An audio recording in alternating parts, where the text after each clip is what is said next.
Oh, you're late. Oh, I'm a mess. I'm in the middle of cooking supper. Jane said she'd be bringing you by to talk to me. So my name is Amanda Deck. Can you hear me? When Jane asked me to talk to you, first time, I told her no. Because it would mean talking about what is the saddest time of my life. It's something I think about every day, but it's not something I want to talk about or dwell on.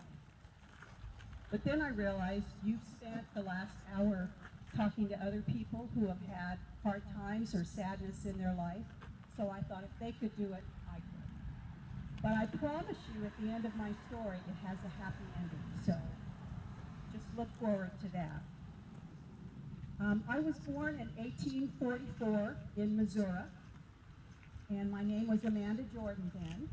My parents brought me when I was 6 years old in a wagon train to California. With the wagon was drawn by oxen. And once we got here, I lived in Wheatland or the area. What's going on at the high school today? There's some rumpus and all these cars going by.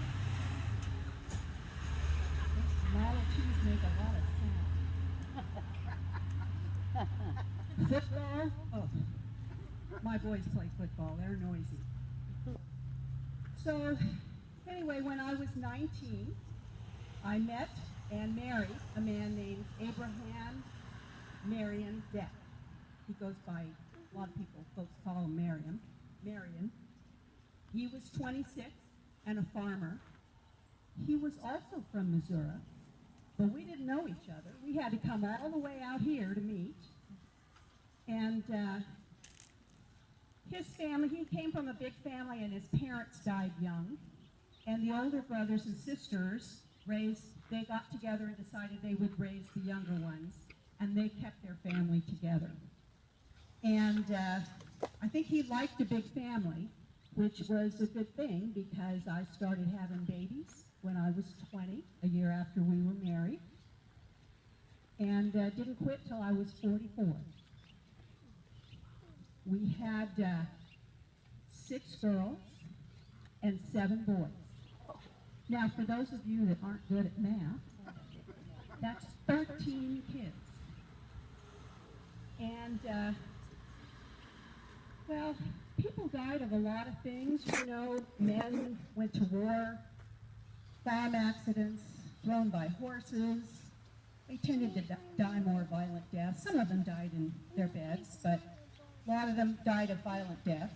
But we women, we know, childbirth was the main cause of our death. But I come from good pioneer stock, as did my husband, and all of my babies and I survived the 13 births. It's a good thing we were strong.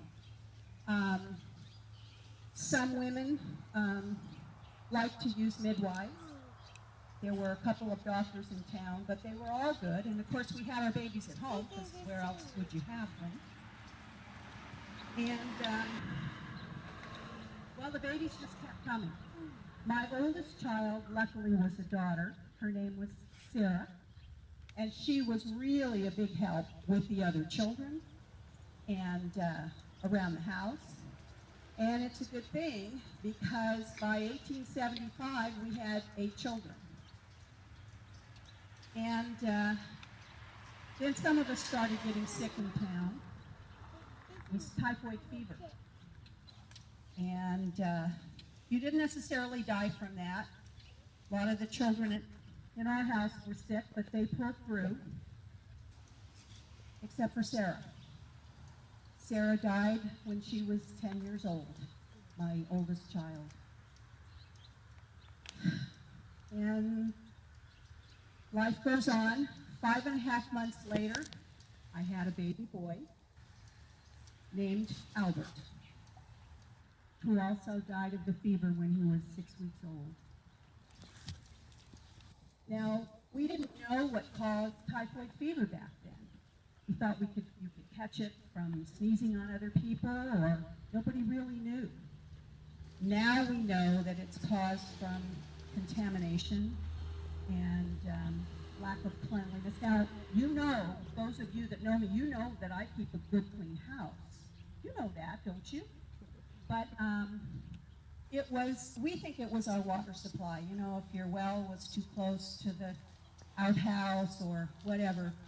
But we didn't know that at the time. We know that now. So with modern things, that's prevented, although there's still typhoid fever in the world. 2 years later, our son Freddie, who was 3, also died of fever. And then Thomas, who was 5, died 8 days later. I'll tell you, to lose 2 children in 8 days, and other children in the house were also sick. I was sick. But, you know, death is a part of life, and you pick yourself up and you do the best you can. We had other children, and you just keep on going. 40 years later, in 1918, that's 6 minutes, and I'm getting a flashing red light there. There was an influenza epidemic. Keep recording. I don't know, did you hear about that? It was during World War I. And they don't know how many people died. It could be anywhere from 20 to 50 million people in the world died of influenza. In the United States, 1 out of every 4 people came down with influenza. Now, not everybody died. It was really hard on the young children and elderly, but what was really difficult was that it hit young adults surprisingly really hard. And 500,000 people in the United States died. In 1918, the first year of the epidemic, the life expectancy of people in our country dropped 12 years. Just was devastating. But I told you that my story would have a happy ending, and now we're to that part. In 1877, the year we lost our 2 sons, we bought a house. I have a picture I'm going to pass around. A lot of you have seen it. It's on Main Street. It's over there. It's painted a different color. I don't like the color so much, but it looks a lot like it did when we lived there. So I'm going to pass the picture around.